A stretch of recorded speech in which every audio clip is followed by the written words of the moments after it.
Hey crafty friends, welcome back. It's Sandi here. Today we're going to do some two-step stamping, and we're going to work with the layered tulips, new from Simon Says Stamps in their recent release. And you'll notice that there are two big stamps here for each of the parcels. The leaves has a stamp and then an overlay along with the tulips. You're going to need a misti for this, and I have a piece of white cardstock tucked right into the bottom left-hand corner of my misti, and you want to make sure it's good and secure because there's lots of stamping surface on these stamps, so it really does pull your paper around. You're going to see me reposition it quite a bit. So I have added the stamp to the lid of my misti, and I'm going to start inking. And I'm using a light and a dark blue, starting with a light and covering the stamp, and then I'm going to close it. And again, as these are basically solid images, it's going to take a couple of inkings to get a really good stamped image. And there I am, putting the paper back into the left corner again, adding the ink, and I'm going to do my second stamping. Getting right in there. Okay, so I'm going to use a chamois, and I'm going to clean that stamp off and put it back on the plastic grid that it came on. And then I'm going to get the coordinating highlight stamp, or the shadow stamp. And this is the really cool part about two-step stamping. Like, it looks like watercoloring, but without all the work. So you've got the background, and then you're going to come in with a darker blue, and you're going to stamp the second image, and it's going to add all the shadow and the depth for you to this leaves and, I guess, grass, for the lack of what I really think is in there. There we go. Isn't that pretty? And I'm also going to do a second stamping of that one. And I don't know why I decided on blue leaves. I just decided I thought blue would go nice with purple. I'll do a normal colored one next. We have a little pink and green one for you right after this one. So now I'm going to add the tulips, and you'll see I add a couple of extra magnets down the bottom just to really secure the paper in place. Again, there's lots of stamping surface on this stamp, so it's going to pull the paper around. And you'll see on the stems that it's really easy to line up the tulip heads.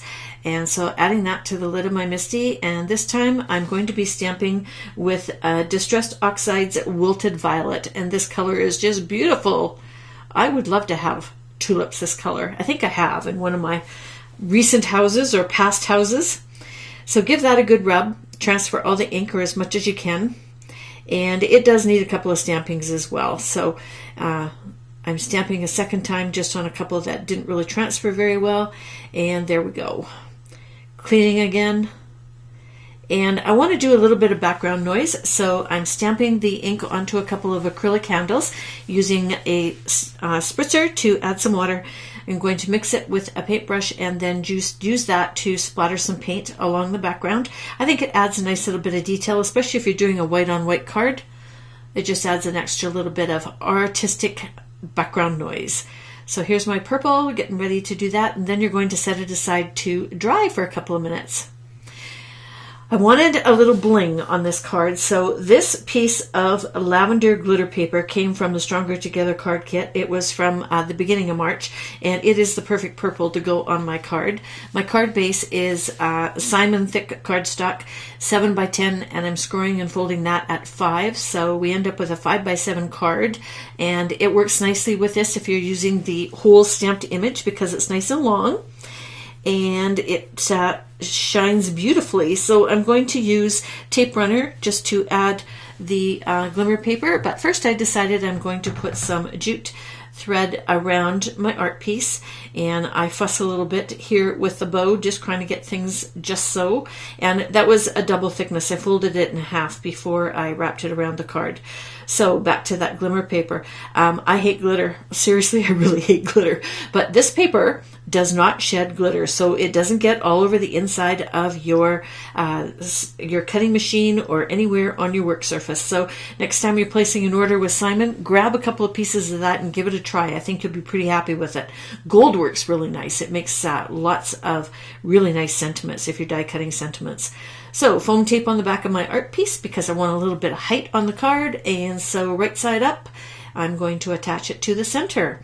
Now I could stamp a sentiment if I wanted to, but Simon came out with these really cool things. They're CZ designs. They're sentiment strips. They come in squares like this. They're already printed, and all you have to do is pop them into your cutting machine and cut them all into strips like I have done here, and then I just save them in a little bag. So find one that you like and cut it away from the others, and then I'm adding a little bit of foam tape to the back of it because I want to pop it up just a little bit. And you'll notice here, I'll show you something about foam tape. I need to cut another strip, but I only need half of it. So what I do is I take the other half and I stick it to the side of my foam. That way I can use it on my next little sentiment. Great place to save all of your little pieces, and then they're not stuck or flying around all over the place. So just adding my little sentiment down there, and there we go. The pretty card is all finished. Here's the pink one. So again, using 4 colors of ink, a light and a dark of each color. The paper this time is 4 1/4 by 5 1/2. Again, it's white, and I'm starting with the greens, and I've got Gina K this time, Jelly Bean Green and Lucky Clover. So Lucky Clover goes first as it's the lighter color. Give it a good rub to transfer that ink really well. And clean off the stamp before you remove it to get another one. Otherwise, you'll transfer the ink with your fingers, and you may not like where you transfer it to. That's what sand erasers are for, right? So I'm lining up the second one, the highlights. And I'm stamping that in the darker green, which is my Jelly Bean Green. And that adds my depth and my shadows for me. I just love this 2-step stamping. It is so cool. And it is so easy to make a card in 10 minutes, a beautiful card in 10 minutes. So here I am adding the tulips back in. And again, we're going to pinks this time, and it's Gina K. I'm stamping first with Bubblegum Pink, which is the lighter of the 2 pinks, and then my highlights are going to be Dusty Rose. So getting it all set up. And this time for the first stamping, I'm only going to do it once. This is a really pretty light pink, and I decided that I didn't need it to be a completely solid image. I really liked the lightness of the pink on this one. I think it looked like the sunlight was shining on the tulips, and so I decided just to do 1 layer. And so when I go back to do the second one in the Dusty Rose, I ink it really, really lightly, and then I don't rub very hard when I get the MISTI closed when I'm transferring the ink. Because I don't want it to be kind of right in your face solid, and so it's a little bit on the light side as well. But the 2 colors look really nice together. So here we go. There's the second, giving it a little bit of a rub. I'm rubbing really lightly, and then there's just that one spot on the left it kind of missed, so I went back over it a bit. All right, so I want it to fit on an A2 card, which is 4 1/4 by 5 1/2 finished. So what I did was I took the art piece and I cut it down to 3 1/2 by 4 3/4, and I took a little bit off of each side, and then that way it eliminates the part where there was really no stamped image and the image came to an end. So you get a nice full art piece on the front of your card. And again, I used foam tape because I wanted to pop it up a little bit, just to add a little bit of interest to the card. I really like making clean and simple cards, so this is a nice way to add an extra little bit of texture without a whole bunch of work. And then another sentiment, also from the sentiment strips, and I think this package was called Reverse Love. So here's the purple card finished. I think the splatter looks really nice, especially on a white card base. And then here are the pink tulips. Aren't they pretty? So there you go. There's 2 cards for you today with a 2-step stamping technique.